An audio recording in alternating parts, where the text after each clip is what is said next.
Part पढ़ने लगे।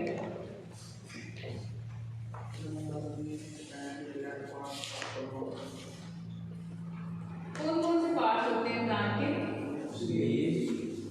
क्या होते हैं? नीचे देखिए बगैर मुझे बताओ आप लोगों को कितने आते हैं? स्टैम्प होती है और अच्छा नीचे देख के नहीं बताना, ऐसे बताओ। रूट है, फ्लावर है, रूट है और जो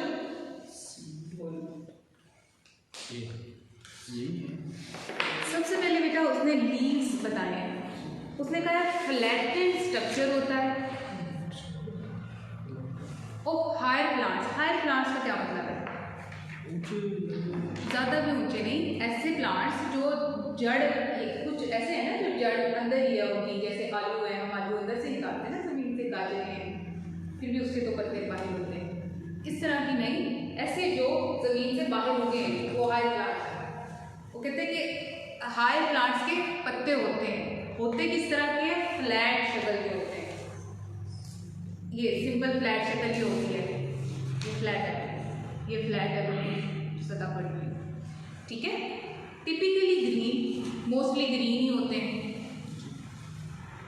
and blade like that are attached to stem and these are called leaves. ये स्टेम है, नीचे बेसिक एक स्टेम निकलती है। अगर आप बाहर आपको पौधे नजर आ रहे हैं तो सामने वाले पौधों में जो आपको टहनी नजर आ रही है ना, ये स्टेम है, ठीक है। ये पौधा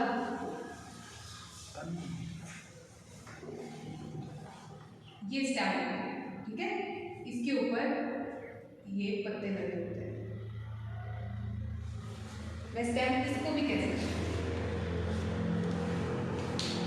इसको कहते हैं, ठीक है। ये क्या है? पत्ते। अगर मैं इसमें से सिर्फ एक पत्ते की बात कर रही हूँ तो ये क्या है? लीफलेट है। क्या है? लीफलेट।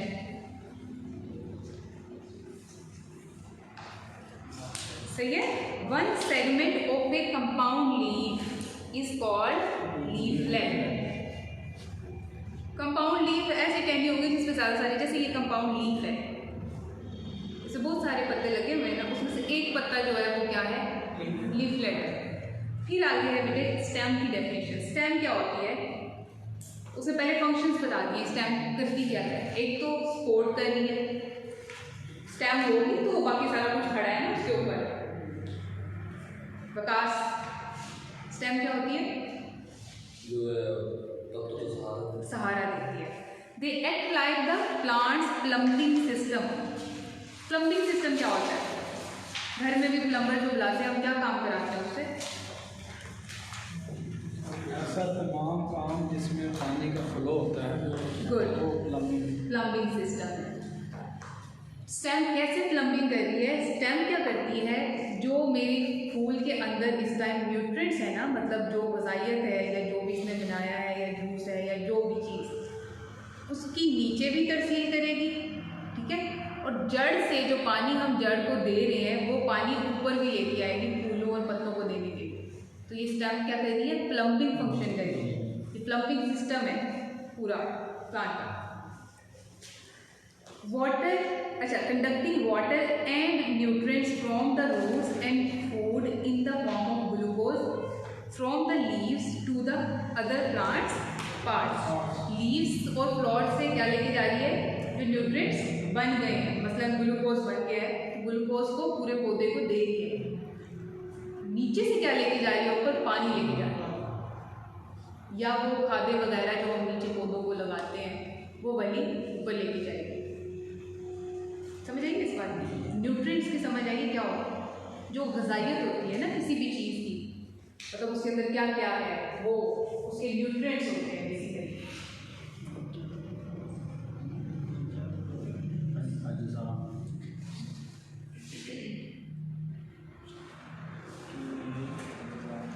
ठीक है। फूलों से और पत्तों से नीचे की तरफ जो लेके जा रही है वो न्यूट्रिएंट्स हैं, मसलन ग्लूकोज जो उसने एग्जाम्पल दी है, और नीचे से क्या ऊपर लेके आ रही है, जड़ की तरफ से पानी लेके आ रही है ताकि फूलों और पत्तों की अफजाइश हो, सही है, उनकी ग्रोथ हो सके। ऑल प्लांट्स हैव स्टेम्स, वो तो ऑब्वियस सी बात है, सबकी स्टेम होगी तो वो खड़े होंगे, जितने भी हाई प्लांट्स हैं सबकी स्टेम है। Stems grow up into the air and towards the light, light की तरफ क्यों जाते हैं?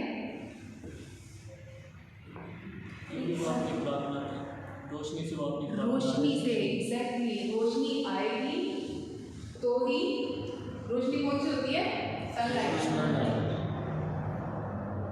यहाँ से क्या लेते हैं? ऊपर से सनलाइट। और ग्रो भी किस साइड पे करते हैं? ऊपर की साइड पे। कोई पौधा देखा है जो नीचे की तरफ ग्रो कर रहा है, एक दफा ऊपर निकल आया और फिर नीचे जाना शुरू कर दिया, कोई है? तो पौधे ग्रो किस साइड पे कर रहे हैं? ऊपर की साइड पे। ऊपर क्या पड़ी हुई है? हवा पड़ी हुई है ना, उसने जो लाइन में लिखा है कि हवा की साइड पे जाते हैं। और इसके अलावा क्या है? सनलाइट से, सन को लाइट है, और उसकी वजह से सारी जो नशोनुमा हो रही होती है वो होती है। फिर आगे उसने बताया बेटा फ्लावर्स, फ्लावर्स उसने कहा है, फ्लावर भी कहते हैं तो कंफ्यूज नहीं होना, कि पोलिनेशन को कराता है, रिप्रोडक्शन कराता है।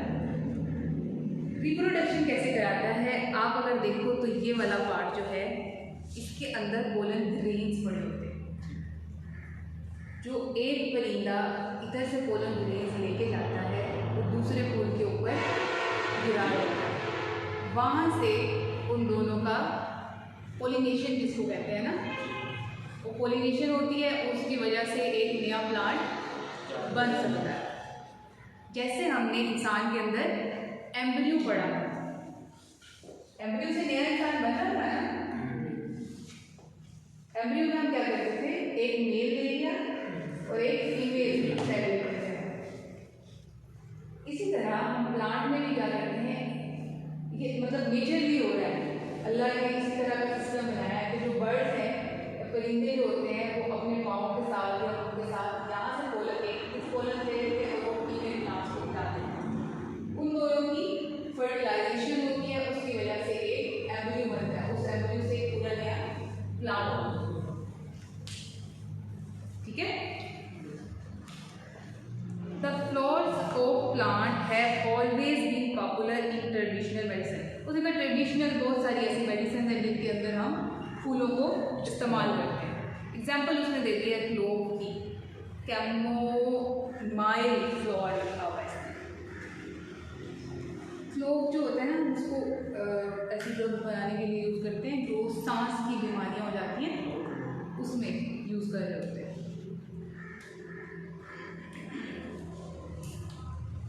और कैमोमाइल किसमें यूज़ करते हैं?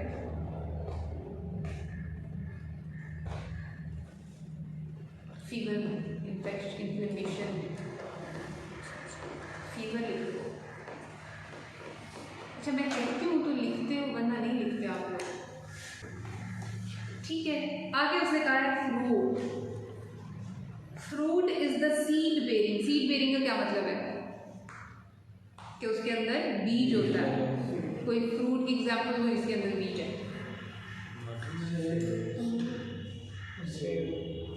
सेब है और अमरूद के, आम के, सब में है ना।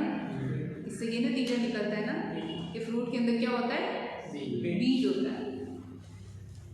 Fruits have been heavily used for medicine purposes. Dried whole fruits और portions of fruits can be used. चाहे हम उसको पूरे का पूरा जो हमारा फूल है उसको सुखा के कोई मेडिसिन बना लें, या हम उसका छिलका ले लें और उसकी कोई मेडिसिन बनाएं, या उसका जो अंदर का गूदा है उसको निकाल के उसकी कोई मेडिसिन बनाएं। इसी की तरह से हम फ्रूट्स को यूज़ कर सकते हैं। Many members of the carrot family, carrot किसको कहते हैं? गाजर। Have fruits that are used in medicine including fennel fruit and anise.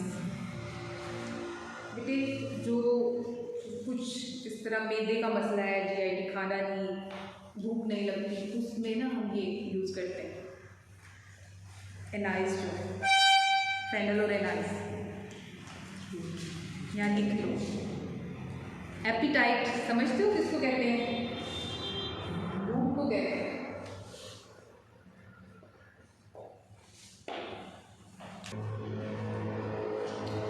फिर आगे आता है पल्प, जो फ्रूट का गौदा होता है ना उसको हम क्या कहते हैं पल्प।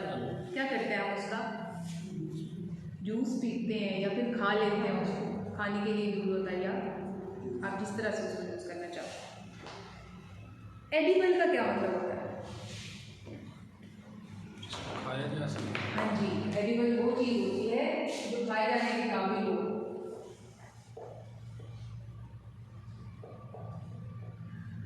खाने की काबिल।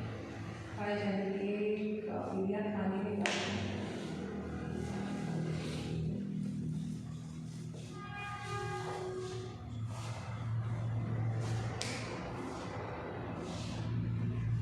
फिर उसने क्या कहा है, सीड्स क्या होते हैं? A seed is a small embryonic plant enclosed in a covering called the seed pod, usually with some stored food।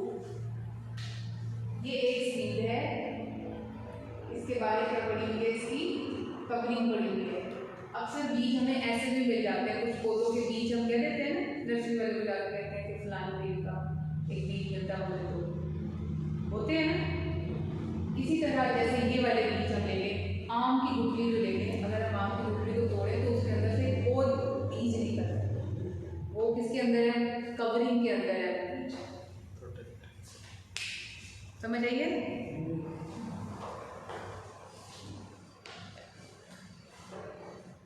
अच्छा, एम्ब्रियोनिक क्यों कह दिया उसको? क्योंकि वो हम उसको लगाएंगे तो उससे एक नया पौधा बनेगा। बीज को लगा देते तो उससे पौधा बन जाता है ना, तो वो एम्ब्रियोनिक हो गया ना। एम्ब्रियो था तो हमारे पास बेबी बना था ना, तो इसी तरह बीज है तो हमारे पास पौधा बन जाएगा। The seeds of many plants are used for medicine properties. Seeds may be contained within a fruit और are sometimes used on their own. सही है, हम ऐसे भी ले सकते हैं बीज को, या फिर वो फ्रूट्स के बीज हैं स्पेशल। फिर आती हैं बेटा रूट्स। रूट्स किसको कहते हैं हम? जड़ों को। वो हिस्सा जो ज़मीन के अंदर है वो क्या है? रूट्स है। जिस तरह की रूट्स बनी हुई है सबने देखी हुई है बचपन से, रूट्स कैसे होती है।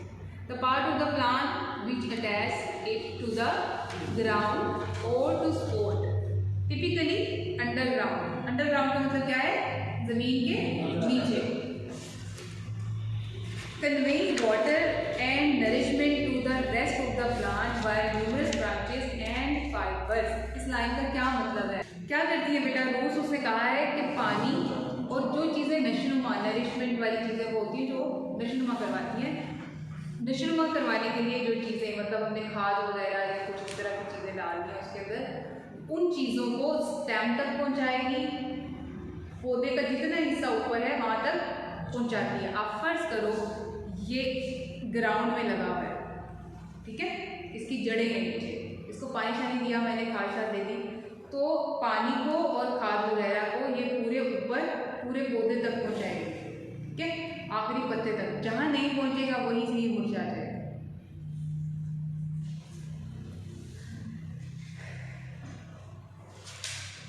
The fleshy and woody root are used for medicine purposes।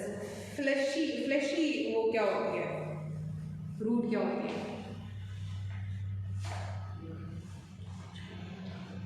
Flashy root ही होता है। फ्लैशी ही होता है ना, बेसिकली हम जो कहते हैं कि जिसके अंदर गोश्त ज़्यादा हो। जैसे मैं कहूँ कि कोई बड़ा मुर्गा है, अगर वो मोटा मुर्गा है ना तो मतलब है तो फ्लैशी है, ठीक है। ऐसी जड़ें जो फ्लैशी हों, मसलन गाजर है, गाजर इटसेल्फ एक रूट है, मतलब ज़मीन में क्या हो रहा होता है, गाजर खुद ही हो रही होती है ना, बाहर पत्ते से देख देती है आपको, लेकिन जड़ में क्या है उसके? एक गाजर पड़ी हुई है। उस गाजर को कह रहे हैं कि बहुत सारी जो ऐसी जड़ें हैं जो फ्लैशी हैं या वुडी हैं। वुडी कौन सी होती है? आपने जो पुराने दरख्त देखे हो तो उनकी बहुत लकड़ी लकड़ी वाली जड़ें होती हैं, कुछ बाहर भी निकली होती हैं, वो वाली, ठीक है। फ्लैशी जिनके अंदर ही कोई वो पड़ा होगा, जैसे गाजर है, चुकंदर वगैरह है, शलजम है, तो ये फ्लैशी फ्रूट्स हैं, सारे फ्लैशी रूट्स हैं, ठीक है। इनको भी हम मेडिसिन बनाने के लिए यूज़ करते हैं। फिर उसने कहा है कि रूट्स में भी सॉलिड, फाइब्रस और फ्लैशी वाली तो यही आ रही जो हमने अभी गार्लिक की बात की जी। क्या बोला उसने? सॉलिड के अंदर उसने लिखा है जिनसेंग। जिनसेंग क्या होता है? इसके 3-4 लेंस बने हैं, मुझे नहीं पता क्या वो कौन से प्लांट्स होते हैं, लेकिन अंदर अगर हम उसकी जड़ निकालें तो बाल का आलू के साथ भी अगर हम देखें तो कुछ एक्स्ट्रा आलू होता है, या शलजम जो होता है उसके साथ कुछ एक्स्ट्रा बना होता है। तो वो क्या है, या सिंपल इस तरह याद कर लें, ऐसा फ्रूट जिसकी टांगे बाजू बने हुए हो, कुछ एक्स्ट्रा हो उसके साथ, वो क्या होता है हमारे पास? सॉलिड होता है, या जिनसेंग भी कहता है उसको। आप लोगों ने काम क्या करना है, जो साइंटिफिक नेम्स दिए हुए हैं ना, वो गूगल करके आने, गूगल करके उसका स्क्रीनशॉट लेके आने। उसके 5 नंबर हैं सबके, ठीक है। स्टिंगिंग नेटल भी ऐसे ही है।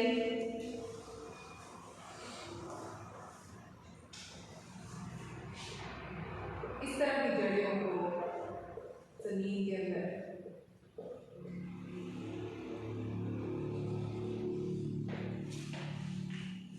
या क्लॉ हैंड की तरह हो। जिस तरह की भी जड़ है वो बताना ये चाह रहा है कि हम उससे क्या ले रहे हैं, क्या ले रहे हैं? मेडिसिन बना रहे हैं। अब आप लोगों ने सर्च क्या करके आना है? जिनसेंग करके आना है, स्टिंगिंग नेटल करना है, या और डेविल्स क्लॉ करना है। क्लॉ किसको कहते हैं? ये क्लॉ है, पंजा, ठीक है। इस तरह की शक्ल का जब आप ये डेविल क्लॉ सर्च करोगे तो इसी तरह की आपको जड़ नजर आएंगे। फिर आगे है बेटा बार्क। क्या होती है बार्क? कहते हैं एक दरख्त है ना, उसके बाहर जो आउटर कवरिंग है, वो जो एक स्केली सी वो बना होता है, एक ये तना है, इसके बाहर इस तरह लकड़ी होती है खुरदरी सी, इसको हम बार्क कहते हैं। देखी हुई है ना आप लोग? मुझे ऐसे हैरत से देख रहे हो जैसे कभी पौधा नहीं देखा आप लोग। किसको कहते हैं? बार्क। प्रोटेक्टिव लेयर जो है आउटर, तने के बाहर जो लेयर होती है उसको बार्क कहते हैं। Active ingredients are often found in high concentrations in the bark. Active ingredients का क्या मतलब है? ऐसी चीजें, इंग्रेडिएंट्स मैंने उस दिन भी आपको बताया था क्या होते हैं। जैसे खाने के अंदर क्या इंग्रेडिएंट्स होते हैं? सालन के अंदर नमक है, मिर्ची है, हल्दी है, गरम मसाला है, ये क्या है? सारे इंग्रेडिएंट्स हैं। एक पौधे के अंदर जो जो चीज़ें पाई जाती हैं उसको हम पौधे के इंग्रेडिएंट्स कहते हैं, ठीक है। उसने अब कहा है कि पौधे के अंदर जो इंग्रेडिएंट्स होते हैं ना, वो उसके बाल के अंदर भी होते हैं। तो फायदा क्या है? हम बजाय पौधा काटने के या कुछ और उसका काटने का, उसकी बाल को काट के भी मेडिसिन बना सकते हैं। Examples of the bark used in the medicinal properties are quinine bark और oak bark। ये भी आप लोग देख के आओगे, प्रॉपर दरख्त सारे नजर आएंगे आप लोग। फिर आगे होती है बेटा वुड। वुड जो है वो हार्ड फाइबरस मटेरियल है that forms the main substance of the plant, ठीक है। मेन सब्सटेंस क्या है हमारे पास? क्या है? स्टेम के ऊपर ही वुड है ना, स्टेम के ऊपर कोई वुड बनती है बाद में। दरख्तों की जो पौधों की स्टेम तो वुड नहीं होती।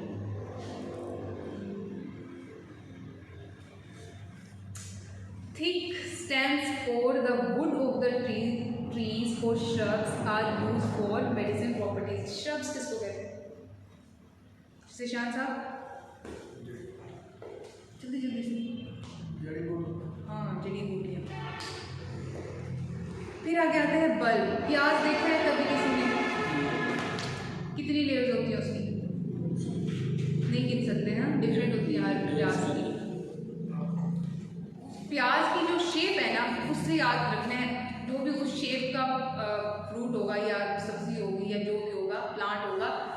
बल्ब शेप कहते हैं। ठीक है, जो उसकी प्याज की शेप है वो बल्ब शेप होती है।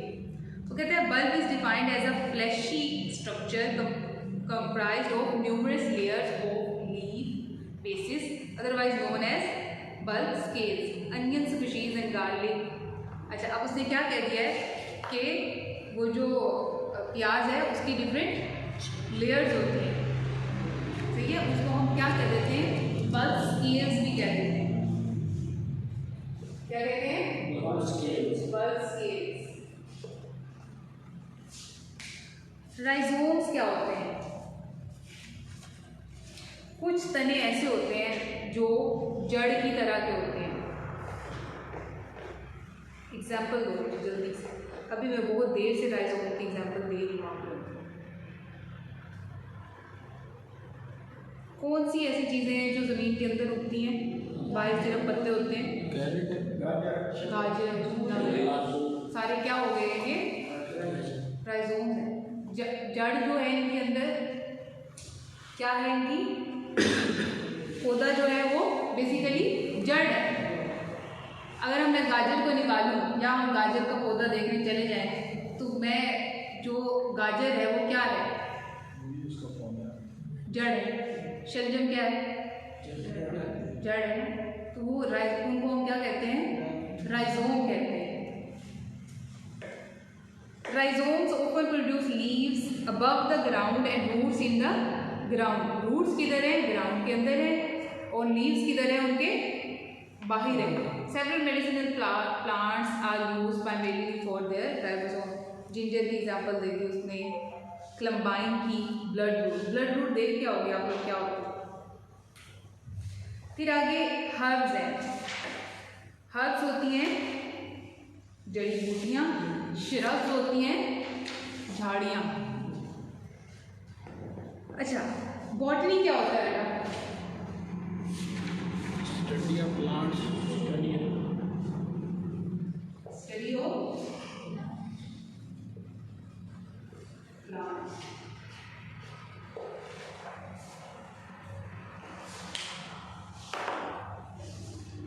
उसने कहा कि हर्ब हम उसको कह देते हैं जिसकी कोई वुडी स्टेम नहीं होती, और टेम्परेट क्लाइमेट्स जो हैं उनके अंदर मर जाता है। टेम्परेट क्लाइमेट्स कौन से होते हैं, मुतदिल टेम्परेचर वाले इलाके जो होते हैं। Okay, either completely or back to the roots by the end of the growing season. उसने इसमें सिर्फ इतना बताया है कि जो हर्ब्स है ना उनकी कोई स्टेम नहीं होती एज सच, जड़ी बूटियाँ होती हैं सिर्फ नीचे लगी हुई ज़मीन में थोड़ी थोड़ी, जो अक्सर क्या भी करते हैं हमारे पौधों के साथ भी निकल आती हैं जड़ी बूटियाँ, और अम्मी उनको निकाल के फेंक देती हैं, वो हर्ब्स होती हैं। उनकी कोई स्टेम नहीं है, लेकिन क्या है कि जो यूज़फुल हमारी जो मेडिसिन में यूज़ होने वाली है वो अक्सर टेम्परेचर पे नहीं रहती है। या तो वो मर जाएंगी बिल्कुल, या फिर क्या होगा, वो दोबारा से उसी 0 पॉइंट पे आएगी। ठीक है, थोड़ा सही रह गया। अच्छा, अब एक इम्पोर्टेंट चीज़ है, हर्ब में और मेडिसिनल हर्ब में क्या डिफरेंस है। अब medicinal herb is different from botanic term. Botanic term का क्या मतलब है, प्लांट टर्म से डिफरेंट है। It refers to any plant used for medicinal purpose. Herb हम किसको कह रहे थे कि वो जो जड़ी बूटी उग गई है, लेकिन उसने कहा है कि जब हमें मेडिसिन में यूज़ करना है तो हमने उसको हर्ब नहीं कहना, हमने उसको मेडिसिनल हर्ब यूज़ करना है। लेकिन हम कहते किसको मेडिसिनल हर्ब, कोई भी प्लांट जिसको हम मेडिसिन बनाने के लिए यूज़ कर रहे हैं उसको हम मेडिसिनल हर्ब कहते हैं। एनी प्लांट चाहे जो भी होगा, ज़रूरी नहीं है कि वो हर्ब हो। सही है, अब ये पेपर में भी आ सकता है, पेपर में ना आया मैं तो दूंगी कि हर्ब में और मेडिसिनल हर्ब में क्या डिफरेंस होता है। आप क्वेश्चन अभी नोट करना चाहो तो ये कर सकते हैं। ओके, आगे इसने जो एग्जांपल लिखी है वो मैंने आपको बता दिया कि किसी भी किस्म का प्लांट है, चाहे वो कोई पौधा है, गुलाब का पौधा है, किसी और फूल का है, या कोई हर्ब है असली वाली, कोई जड़ी बूटी है, जो मर्जी है, उसको हम क्या देंगे, मेडिसिनल हर्ब। फिर आगे है बेटा एसेंशियल ऑयल्स और फैटी ऑयल्स। एसेंशियल ऑयल्स के आगे उसने लिखा हुआ है वोलाटाइल। वोलाटाइल का क्या मतलब होता है? उड़ जाने वाली। हाँ, जो बुखारात में तब्दील होके उड़ जाए, या ऐसे ही मतलब फर्ज करो मैं परफ्यूम लगाती हूँ, थोड़ी देर तो वो रहेगी हवा में, कुछ देर बाद उसकी स्मेल गायब हो जाएगी। ये एग्जाम्पल दे रही हूँ वोलाटाइल क्या होता है। These are defined as volatile oils that are generally extracted। Extraction का क्या मतलब है? एक्सट्रैक्टेड का क्या मतलब है? उनको निकाला है हमने, कहाँ से? प्लांट से, from plants using a steam distillation process and have essence. Essence का मतलब होता है खुशबू। स्टीम डिस्टिलेशन क्या होती है? आगे डिटेल में पढ़ेंगे आगे में डिटेल में, बस फिर हम तभी पढ़ेंगे। सिंपल एक प्रोसीजर है जिसके थ्रू हम प्लांट से ऑयल निकालते हैं। एग्जाम्पल उसने कैम्फर की दे दी है और पेपरमेंट ऑयल की दे दी है। फिर फैटी ऑयल हैं, ये वो वाले ऑयल हैं जो हम अपनी फूड में इस्तेमाल करते हैं, जो हम खाते हैं, एडिबल है। These are defined as non-volatile vegetable oils that are pressed from the seeds and fruits plants and are insoluble in water and leave a spot on paper after drying। निशानियाँ बता रहे हैं क्या क्या निशानियाँ होती हैं। पेपर पे अगर हमने डाल दिया है, पेपर सूख जाएगा तो निशान छोड़ देगा। कभी सरसों के तेल को लगाया होगा पेपर पे तो आप नोट करना, तो वो निशान रहेगा। फिर आगे उसने क्या बताया है, पानी में हल नहीं होता और नॉन वोलाटाइल होता है। एग्जाम्पल्स उसने दे दी हैं फैटी ऑयल्स की। केस्टर ऑयल दिया है, ऑलिव ऑयल दिया है, सैफरॉन ऑयल दिया है। कौन सा ऑयल इस्तेमाल करते हो आप सब? Olive oil. आप ऑलिव ऑयल सबसे बेस्ट है, लेकिन क्वांटिटी कम रखते हैं, उससे ज़्यादा नहीं खाते हैं। 2 चम्मच ऑलिव ऑयल में बना हुआ खाना अगर आप खा रहे हो एक टाइम में, तो आपको कोई बीमारी नहीं होगी, गारंटी है। ठीक है, जैतून का जो तेल होता है सुन्नत है उसको खाना, लेकिन वो बहुत महंगा आता है पाकिस्तान में। गम्स आर, फिर आगे बताया उसने गम्स क्या होती है। कभी देखी है गम्स लगी हुई दरख्त के साथ, छोटे होते उतारते हुए होते थे उसको, सबने उतार। होता क्या है बेटा, उसके अंदर शुगर होता है और वो वाटर सोल्यूबल होती है, और अगर बंदा उसको खा ले तो डाइजेस्ट भी हो सकती है। खाइए किसी भी छोटे होते। फिर आगे है रीजन। रीजन्स क्या होती हैं? Resins are the mixture of essential oils and terpenes that are usually not soluble in water. Terpenes बेटे एक केमिकल टाइप कह लो, या उसकी एक सब्सटेंस कह लो जो उसके अंदर पड़ी हुई है, जो उसको वाटर सोल्यूबल नहीं होने देती। They are excreted by specialized cells and in ducts of plants. Examples include frankincense, myrrh और mastic। अभी देख के आओगे आप लोग ये क्या वर्ड्स हैं।